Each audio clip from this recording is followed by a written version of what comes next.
हालिम: जी sir, अब तो थोड़े ही दिन रह गए हैं। हाँ, वान फतेह की बदनामी में ज़्यादा वक्त नहीं रह गया। वो तल्खी से मुस्कुराया और मोबाइल उठा लिया। फिर पलटा तो रमली के चेहरे पे नज़र पड़ी। अशर के आबरू तशवीश से इकट्ठे हुए। तुम्हारी शक्ल क्यों उतरी हुई है? रमली ने बेचारगी से कंधे उचकाए। उस्मान से कैमरा खो गया, बटन कैमरा जो उसने उसको दिया था। अशर महमूद के माथे पे बल पड़े, आंखों में गुस्सा उभरा। व्हाट? कैसे खो गया? इतनी अहम वीडियो थी उसमें। वो कहता है कि जब पार्टी ख़त्म हुई तो उसने देखा बटन उसके कोट पे नहीं था। वो खुद हैरान परेशान है कि झूठ बोल रहा है। वो कहाँ जा सकता है? कैमरा अपनी कीमत बढ़ा रहा है। वो बस उससे वीडियो निकलवाओ जैसे भी। तल्खी से कह के वो कोट का बटन बंद करते हुए बाहर की तरफ बढ़ गया। किले का दरवाज़ा खोलते ही खूबसूरत सब्ज़ार और उस पे कलांचे भरते बेफिक्र से हिरन नजर आए। सब्ज घास, जा बजा फूलों की क्यारियाँ, एक तरफ बैठा मोर। मगर अशर को कुछ भी हसीन नहीं लग रहा था। उसका सारा मूड ख़राब हो चुका था। सुबह जैसे जैसे बासी होती गई, कोलालमपुर पे आलूदा धुंध सी छाती गई। दूर समंदर पार इंडोनेशिया का मुल्क वाक़या था। वहाँ आज फिर कोई जंगल जलाया गया था और फिज़ा मलेशिया तक आलूदा हो गई थी। वान फतेह के लाउंज की खिड़की से धुंध में डूबा लॉन नजर आ रहा था। इसरा खिड़की के सामने ऊंची कुर्सी पर बैठी थी, मुस्कुराते हुए बुत बनी, और सामने तालिया इजल पे कैनवस सजाए गर्दन तिरछी किए पेंट करती नजर आ रही थी। लाउंज में खामोशी थी। ऐसे में मुजस्मा बनी इसरा निगाह बार बार उठा के वॉल क्लॉक को देखती थी। आपका मलाके वाला घर, क्या आप लोग अक्सर वहाँ जाते हैं? दरअसल मुझे तारीख बहुत फैसिनेट करती है। वो सच से वो पत्थर से बंद पड़ा है, कभी कभार डर लग पड़ा है। अच्छा, मैंने काम होकर भी आपकी गैलरी की नीलामी पे मदद किया है। ब्रश कैनवस पे फेरते हुए तालिया ने बात पलट दी। कांग फू, वो चाइनीज़ आर्टिस्ट? इसरा ने सताइश और ताज्जुब से आबरू उठाई। तालियां झेंप के मुस्कुराई। चंद बरस पहले मैंने पेंटिंग सीखी थी एक आर्ट स्कूल से। वो वहाँ पढ़ाते थे। इसी तरह मैं उनको जानती हूँ।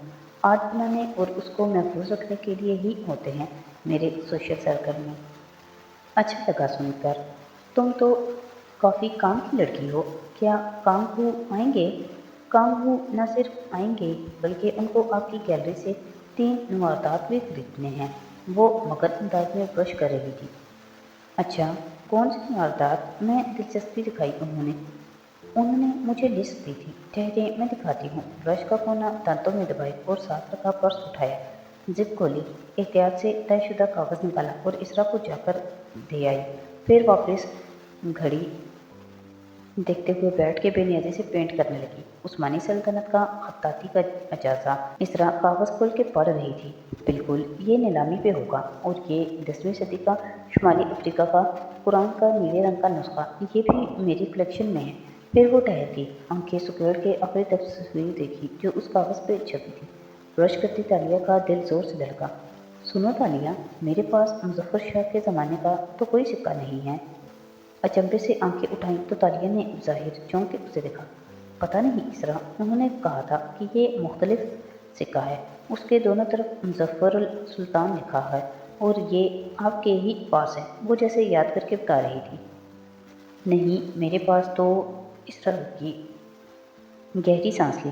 अच्छा, वो तो नकली था। एक फैमिली फ्रेंड ने एंटीक समझकर दे दिया। मगर कांग हू को कैसे मालूम कि वो मेरे पास होगा? जैसे मुझे मालूम है कि मलाका सल्तनत की एक मलाका की मलका की हेयर पिन आपके पास है, मगर आप उसको बेचती नहीं हैं, कहीं संभाल के रखती हैं।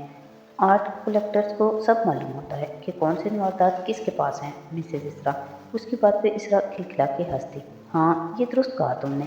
मैं भी पूरी खबर रखती हूँ, मगर ये सिक्का मेरे पास नहीं है। तालिया ने बेफिक्री से कंधे उचका दिए। अगर आप नहीं बेचना चाहती तो इनकार कर दीजिएगा। It's okay. नहीं तालिया, ये वाकई मेरे पास नहीं है। मैंने आगे दे दिया क्योंकि ये सोने का था, मगर कदीम नहीं था, चंद साल पुराना ही होगा। तालिया का दिमाग भाग से उड़ गया, मगर उसने बदिक्कत अपने तासुरात को नॉर्मल रखा। तो अगर वो मुझसे नए मालिक का पूछें तो मैं क्या कहूँ? ان کو بتانا کہ وہ سکہ فیک تھا۔ ایٹم نے تو اب تک اس کو توڑوا کے جیولری بھی بنوائی ہوگی۔ وہ رسام سے کہہ رہی تھی۔ نظریں گاہے بگاہے گھڑی کی طرف اٹھتی تھی، مگر تالیہ کے قدموں تلے زمین سرکنے لگی۔ ایٹم آپ کا ملازم؟ وہ تو آپ نے اسے دے دیا؟ ساری اداکاری بھول کے تیزی سے بولی۔ ہاں، میں نے ایک تولے کا سونا کیا کرنا تھا؟ جی یہ تو ہے۔ جلدی سے سنبھل کے مسکرائی اور دوبارہ پینٹ کرنے لگی، البتہ دوسرے ہاتھ کی مٹھی بھینچ لی تھی، دماغ کی چولے تک ہل گئی تھی۔ کتنی دیر ہے؟ اسرا نے پوچھا، پھر مسکرا کے خود ہی وضاحت دی۔ دراصل مجھے کہیں ضروری پہنچنا ہے، بس چند سیکنڈ مزید۔ وہ آخری ٹچ دے رہی تھی۔ ذہن میں آندھیاں الگ چل رہی تھی۔ عجیب گول منجدار تھا جس میں وہ گھومتی جا رہی تھی۔ اب ایٹم سے کیسے نکلوائے سکا؟ اف۔ پینٹنگ مکمل ہوئی اور اسرا فارغ ہو کے باہر آئی تو کالج میں ملازمہ کھڑی تھی۔ وہ اس کے قریب رکی۔ فاتح 10 منٹ تک جاگنگ کے لیے آ جائے گا۔ وہ جس وقت آئے یہ لڑکی ڈرائنگ روم میں بیٹھی ہو تاکہ اس کو سامنے نظر نہ آئے۔ وہ اوپر اسٹڈی میں چلا جائے تو اس کو تالیہ کی آمد کی اطلاع کر دینا۔ سنجیدگی سے کہہ کر سن گلاسز آنکھوں پہ چڑھائے اور میری پینٹنگ کو سنبھال رکھنا۔ پھر آگے بڑھ گئی جہاں ڈرائیور کار کا پچھلا دروازہ کھولے کھڑا تھا۔ کسی ملکہ کسی بے نیازی سے اسرا کار میں بیٹھی، لبوں پہ تلخ مسکراہٹ تھی۔ بھری محفل میں کل یہ لڑکی بتا رہی تھی کہ میرا باپ چائے کی پتی کا کام کرتا تھا۔ تالیہ ہاتھ دھو کے باہر آئی تو ایزل سے پینٹنگ غائب تھی۔ ملازمہ اس کی چیزیں سمیٹ رہی تھی۔ میں نے پینٹنگ اوپر ڈرائی ہونے رکھ دی ہے، آپ ناشتے کے لیے ادھر آ جائیں۔ بیگم صاحبہ نے کہا ہے کہ اس کے بغیر میں آپ کو نہ جانے دوں۔ تالیہ نے اپنا پرس اٹھاتے ہوئے سرسری اطراف میں نگاہ دوڑائی۔ ایٹم آ گیا؟ وہ آنے والا ہوگا، آج دیر ہو گئی۔ ملازمہ نے اسے ڈائننگ ہال میں بٹھا دیا، پردے برابر کیے اور غائب ہو گئی۔ تالیہ اب جان گئی تھی کہ سکہ گھر میں نہیں، اس لیے ادھر ادھر پھرنے کے بجائے وہیں بیٹھی رہی۔ چند منٹ گزر لے کہ ملازمہ دوبارہ نمودار ہوئی۔ فاتح صاحب آپ کو اوپر اسٹڈی میں بلا رہے ہیں۔ وہ عام سی بات تھی، سب کچھ معمول کے مطابق تھا، مگر تالیہ مراد کا ماتھا ٹھٹکا۔ کچھ غلط تھا اس سب میں، جیسے تمام ملازم کسی سیکرٹ اسکرپٹ کو پڑھ رہے ہوں۔ وہ اٹھ کے سیدھی اوپر چلی آئی، تیز گہری نگاہیں گھما کے اطراف کو بھی دیکھتی تھی جیسے کچھ سونگھنے کی کوشش کر رہی ہو۔ اسٹڈی کا دروازہ دستک دے کر دھکیلا تو منظر سب کھلتا چلا گیا۔ دیوار سے لگے کتابوں کے ریک، اب نویسی میز اور اس کے پیچھے ٹیک لگا کے بیٹھا وان فاتح رامزل۔ وہ سوٹ اور ٹائی میں ملبوس تھا، کوہنی کرسی کے ہاتھ پہ جمائے، 2 انگلیاں گال تلے رکھے۔ فاتح اس کے اوپر آنکھیں جمائے ہوئے تھا اور گہری نظروں سے اسے دیکھ رہا تھا۔ وہ قدم قدم چلتی قریب آئی، کچھ اس کی شخصیت کا رہا تھا، کچھ خاموش ماحول تھا، ہر ہلتا قدم اسے مایوس کر رہا تھا۔ اس کے سامنے کرسی کھینچ کے بیٹھی، اب فاتح سامنے تھا اور اس کے پیچھے دھندلا سا شہر دکھائی دیتا تھا۔ آپ نے مجھے بلایا؟ توانکو وہ مسکرا کے گویا ہوئی، ہاتھ گود میں رکھ لیے اور پرس پیروں کے پاس۔ تم نے کبھی مالے انیلس پڑھے ہیں تالیہ؟ سارا جیولا مالیو اس کی آنکھوں میں دیکھتے ہوئے وہ بولا تو تالیہ نے نفی میں سر ہلا دیا۔ سارا جیو مالا ملیشیا کی قدیم داستانوں کا مجموعہ جو کئی صدیاں پہلے لکھا گیا تھا، آج بھی ہر مالے بچے کو بڑے ہوتے وقت پڑھایا جاتا ہے۔ میں نے اسے پڑھا نہیں ہے مگر اس کے بارے میں سنا بہت ہے۔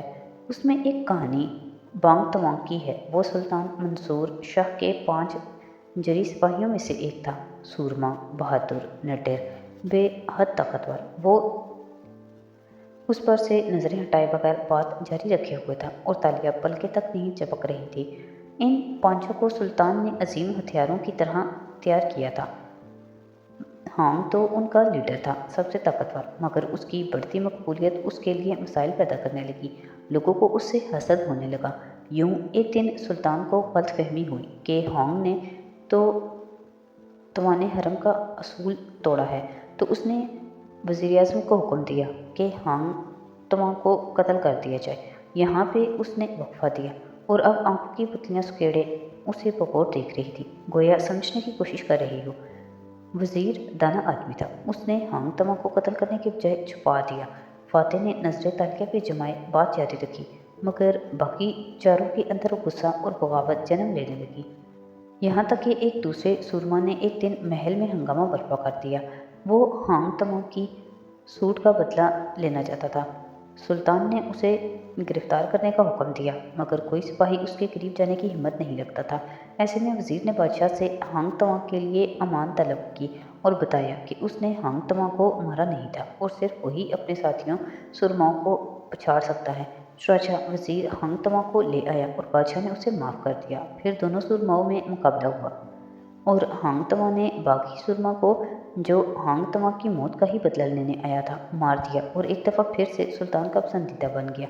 स्टडी में सन्नाटा छा गया। फातह के अकब में खिड़की के शीशे पे इतनी धुंध जमा दी कि सारा मंजर धुंधला गया। तुम्हारा इस कहानी के बारे में क्या ख्याल है ताशा? यही कि ये एक बेकार कहानी है जिसमें हांग तमा ने इस सुल्तान से वफादारी की जो उसे नाहक कत्ल की सज़ा सुना चुका था और उस दोस्त की जान लेने के लिए ही खड़ा रहा जो उसके लिए लड़ रहा था। मैंने ये कहानी सुन रखी है और मैं कभी नहीं समझ सकी कि हांग तमा के दोस्त ने हांग तमा को अंदर देख के हथियार क्यों नहीं डाल दिए, या शायद वो अपनी अना के पीछे लड़ता रहा। आपका इस कहानी के बारे में क्या ख्याल है तवांग को? यही कि उसको सियासत कहते हैं, ताकत की जंग। जैसे ही हांग तमा ने ताकतवर सुल्तान की तरफ जाता दरवाज़ा खुलता देखा, उसने अपने दोस्त को मारने से भी गुरेज नहीं किया। कुछ लोग इंसानों से वफादार होते हैं, कुछ ताकत से, और मैं यही तुम्हें समझाना चाहता हूँ ताशा।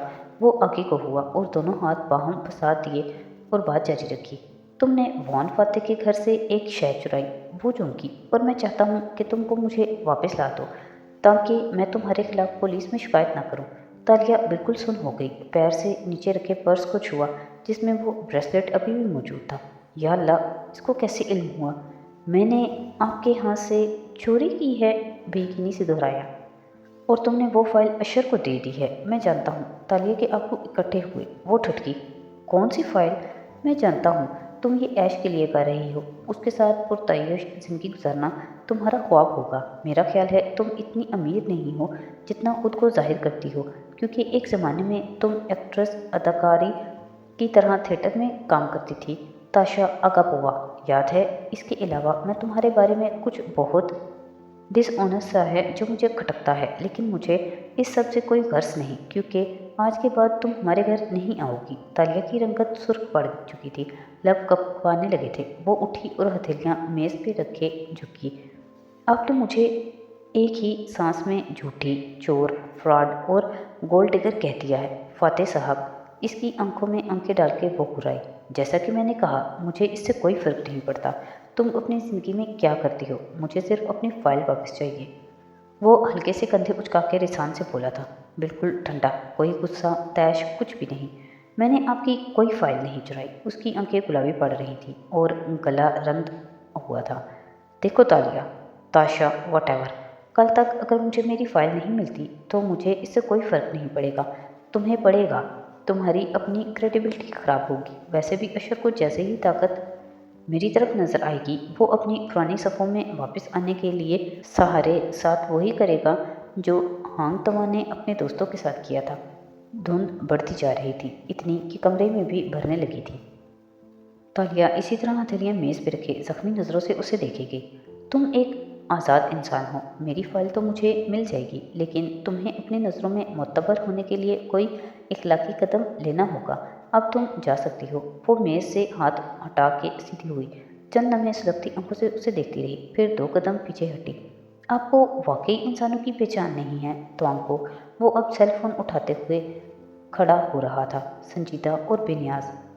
मुलाकात का वक्त ख़त्म हो चुका था। तालिया पीछे हटती गई, यहाँ तक कि उसकी कमर से दरवाज़ा लगा तो वो मुड़ी और बाहर निकल आई। धुंध सी जैसे छटी, सांस बहाल हुई। उसने चंद गहरे सांस लिए। वान फतेह का ऊंचा महल खामोश पड़ा था। मुलाजिम कोनों में दुबक गए थे। सारा खेल उसे समझ आ गया था। इसरा महबूब, तुमने मुझे कौन किया? तुमने हालिम को कौन किया? तुम नहीं जानती कि हालिम कौन है। वो तेज़ी से जीने फलांग रही थी। गदली धुन ने किले को अपने हिसार में ले रखा था। धुन में अशर की कार तैयार खड़ी थी और अशर नाश्ते के बाद रमली से बात करके बुरे मूड के साथ अभी बाहर निकला था, मगर फिर वो ठिठक के रुका। एक कार तेज़ी से अंदर आई। उसकी फोक लाइट्स ऑन थी। वो सीधी बरामदे के सामने आ रुकी। चंद लम्हे बाद इसरा उससे निकल के बरामदे के जीने चढ़ती ऊपर आई, सुरमई कोट और स्कर्ट में मलबूस बालों का जूड़ा बनाए वो बुरे मूड में लग रही थी। काका, इतनी सुबह? वो मुस्कुराया मगर इसरा नहीं मुस्कुराई। मैं परेशान हूँ ऐश। फातेह बहुत गुस्से में है। उनको शक तो नहीं हुआ? उसने नरमी से इसरा को दोनों शानों से थामा। शक? उसे यकीन है ये तुम्हारा काम है। मुझे अपनी फिक्र नहीं है, आपका पूछ रहा हूँ। आप पे तो शक नहीं हुआ? वो पुरअतमाद था। इसरा ने गहरी सांस लेकर खुद को ढीला छोड़ दिया। मुझे खुद से शक हटाने के लिए तालिया का नाम लेना पड़ा। वो अभी घर पे आई है और फातेह जिस तरह उसकी बेइज्जती करेगा, उसके बाद तुम्हारी ये पसंदीदा लड़की हमारे ख़ानदान के करीब ही नहीं भटकेगी। ये लड़कियां ठीक हो जाती हैं, उसकी परवाह न करें। उसने नाक से मक्खी उड़ाई। आपने बस अपनी शादी को मुतासर नहीं होने देना। अच्छा किया जो तालिया का नाम ले लिया। उसी के लिए तो सब कुछ किया, मगर अब मैं पैनिक कर रही हूँ। वो परेशान थी, बार बार परेशानी छूती, कभी गर्दन की पुश्त पे हाथ रखती। मुझे डर है फातेह को मालूम न हो जाए। कौन बता सकता है? रात को तो 2 गार्ड्स ही होते हैं सिर्फ। उनका बंदोबस्त कर लिया है, वो जुबान नहीं खोलेंगे। मगर वो नया लड़का एडम, वो बॉडी मैन, वो गड़बड़ा कर सकता है। वो दोनों ऊंचे सतूनों वाले बरामदे में आमने सामने खड़े थे। सुबह की गदली धुंध इर्द गिर्द फैली थी और मुलाजिम बअदब फासले पे जा खड़े हुए थे। मैं रमली से कहता हूँ कि अब्दुल्ला से कहे एडम उसकी जगह लेने की कोशिश कर रहा है। देखना अब्दुल्ला 2 रोज़ कबल ही भागा भागा वापस आएगा। अब बताएं, कोई और मसला? इसरा उदासी से मुस्कुराई। ऐश, क्या मैं अपने शोहर को धोखा दे रही हूँ? अगर ये धोखा पहले दिया होता तो आज आर्याना हमारे पास होती। और उसकी आंखों में देखते हुए बोला तो इसरा की आंखों में पानी भरने लगा। वो किसी अच्छे ख़ानदान में तरबियत पा रही होगी ऐश, मुझे यकीन है वो एक दिन हमसे ज़रूर मिलने आएगी इंशाअल्लाह। काका, उसने कहते हुए शफ़क़त से इसरा को गले से लगा लिया। इसरा ने उसके कंधे पे सर रखे आंखें बंद की तो वो आंसू टपक के चेहरे से लुढ़कने लगी। बीमार आदमी के मुंह का जायका ख़राब हो जाता है काका, उसको खाना और दवा ज़बरदस्ती खिलानी पड़ती है। अबंक जुनून के हाथों बीमार है, आपकी दवा उनको नागवार गुजरी, मगर यही उनका इलाज है। वो नरमी से उसका सर थपकते हुए कह रहा था। चंद लम्हे वो खामोशी से धुन में खड़े रहे। फिर इसरा उससे अलहदा हुई और आँख का कोना साफ करती हुई मुस्कुराई। अब मैं मुतमईन हूँ, तुम अब्दुल्ला को बुलवाओ। सुबह तो एटम को मैंने काम से मार्केट भेज दिया था, अब आता है तो उसका बंदोबस्त करती हूँ। फिर उसने गर्दन घुमा के दिखा। धुंध झट रही थी। शुक्रिया। सब्जा जार थोड़ा थोड़ा दिखाई देने लगा था। धुंध हल्की हो रही थी, सूरज रोशन चमकने लगा था। ऐसे वापस घर जाना था। यकीनन तालिया अब तक जा चुकी होगी। जान छूटी। वानपते की रिहाइशगाह पे सूरज अब मुकम्मल तौर पे तुलू हो चुका था। करीबन धुंध चढ़ चुकी थी। एटम हाथ में शॉपिंग बैग लिए लाउंज में दाखिल हुआ तो इसरा सामने बड़े सोफे पे विराजमान थी, टांग पे टांग जमाए मुस्कुराती हुई, वो जैसे उसकी मुंतजिर थी। मैम, क्या मुझे देर हो गई? सर ऑफिस चले गए। वो बाहर फातेह की कार गायब देख के परेशान हो गया था। उस्मान है उनके साथ, बेफिक्र हो, सामान आसानी से मिल गया था। वो नरमी से गर्दन उठाए उसे देखते पूछने लगी। जी मैम, सब कुछ मिल गया। मैं फिर अब ऑफिस जाऊँ? एटम, रिलैक्स, तुम आज छुट्टी लो और घर जाओ। एटम जो बार बार घड़ी देख रहा था चौंका। मगर आज बॉस की पार्लियामेंट में तकरीर है, उनको काफ़ी के 2 मग चाहिए होते हैं। और अब्दुल्ला वापस आ गया है। उसने नरमी से बम फोड़ा तो एटम की मुतफिकराना अंदाज में चलती जुबान को ब्रेक लग गई। लब ओह में सुकड़े, फिर निगाहें झुका ली। यानी मेरी जब ख़त्म? मैम। आसमान से आहिस्ता आहिस्ता वो ज़मीन पे आ गिरा, इतने धीरे से कि चोट लगने की आवाज़ भी नहीं आई। हाँ, मगर ऐश तुम्हारे और तुम्हारी माँ के लिए नौकरी का बंदोबस्त कर रहा है। अब्दुल्ला तुम्हारे ही मोहल्ले का है ना? कोई नौकरी मिली तो अब्दुल्ला तुम्हें बता देगा। ये पैसे रख लो, ये तनख्वाह के अलावा हैं। तुमने अपनी मंगेतर के लिए तोहफा लेना था ना? इसरा ने एक फूला हुआ लिफाफा उसकी तरफ बढ़ा दिया। मैम, तनख्वाह तो बैंक में आएगी, वही काफ़ी है, मैं ये नहीं रख सकता। और तोहफे के लिए वो सिक्का बहुत था, वो उदासी से बोला। रख लो, ज्वेलर्स महंग के अलग पैसे लेते हैं। ले लो एटम। एटम ने नजरें झुकाई, हाथ बढ़ाया और लिफाफा थाम लिया। अब परेशान ना हो, जाओ और अपनी मंगेतर के लिए तोहफा लो। कभी कोई काम हो तो आ जाना, ये भी तुम्हारा ही घर है। मुस्कुरा के अब इसरा महमूद के जबड़े दिखने लगे थे। इससे ज़्यादा अदाकारी वो नहीं कर सकती थी। अब जल्द वो उकताने वाली थी। एटम ने उसका सब्र नहीं आजमाया। मैं बॉस से आखिरी दफ़ा मिल रहा हूँ ऑफिस जाकर। वो जैसे इस 9 दिन की कहानी का क्लोजर चाहता था। आज उसका मूड नहीं अच्छा, उसको तकरीर भी करनी है। वो यूं डिस्टर्ब होगा एडम। नहीं नहीं, मैं उनको डिस्टर्ब नहीं करूँगा। कोई बात नहीं। वो फ़ौरन संभल गया, अपना मकाम याद आ गया। फिर उसे खुदाफिज कह के लिफाफा थामे बाहर निकल आया। इसरा ने गहरी सांस ली और रिमोट उठा के टीवी लगा लिया। सारे मसले ख़त्म हुए। एडम बाहर आके खाली खाली सा इतराफ़ में देखने लगा। कहाँ वो भाग भाग के सामान लेकर फातिह के घर पहुंचा और कहाँ सारे दिन की मसरूफियत चुटकी में ख़त्म हो गई थी। फरागत ही फरागत, 9 दिन की तेज़ मसरूफ़ ज़िंदगी। वो इन ताकतवर लोगों के दरमियान बैठता, सब राख हो गया था और उसने कितने ही मौके गवा दिए। ना तालिया मुराद के बारे में फातिह से पूछ सका, ना वो वाकई पुलिस ऑफिसर है या नहीं, ना ही उस्मान के बारे में फातिह को आगाह कर सका कि वो झूठ बोल के अशर से मिलने जाता रहता है। एटम की तो जिंदगी सवाए नाकामी के कुछ नहीं है, उसने सोचा। अब वो ताशा या तालिया जो भी थी, उसको क्या जवाब देगा? अब वो फातिह की हिफाजत कैसे करेगा? सवाल बहुत से थे और जवाब नदारद। वो सर झटकता बाहर की तरफ बढ़ गया। इन दोनों को इसकी ज़रूरत कहाँ थी भला? वो उसके बगैर भी ठीक थे। उसे फातिमा का तोहफा लेना था। सारे काम एक तरफ, वो उस सिक्के को तोड़वा के फातिमा के लिए अंगूठी बनवाने जाएगा आज। उसने तहिया कर लिया था। उसे अब अपनी छोटी बेरौनक मामूली ज़िंदगी में वापस जाना ही था। गंदली दूध का गुबार धीरे धीरे छटता जा रहा था। इस पार्क में बड़ी सी झील बनी थी। किनारे पे जॉगिंग ट्रैक था जो दूर से दरख्तों में गुम होता दिखाई देता था। कुछ लोग वॉक कर रहे थे, कुछ बैठे सस्ता रहे थे। ऐसे में भारी भरकम दातन मतलाशी नज़रों से दाएं बाएं देखती चलती आ रही थी। दफतन एक बेंच के सामने वो रुकी। उस पे तालिया बैठी थी, सफ़ेद मिनी कोट पहने, सर हाथों में गिराए। यानी तुम्हें शिकारबाजों की दास्तान पे यकीन आ ही गया और अब तुम पूरी कहानी दोबारा मेरे मुंह से सुनना। इसरा ने मेरे साथ खेल खेला है। उसने झटके से सर उठाया तो उसका चेहरा देख के दातन चौंकी। उसकी आंखें और नाक सुर्ख पड़ रहे थे। वो सख्त हर्ट लग रही थी। क्या हुआ?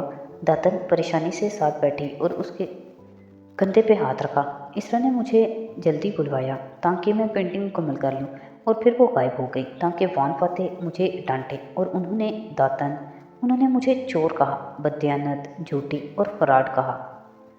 और ये सब तो हम हैं तालिया।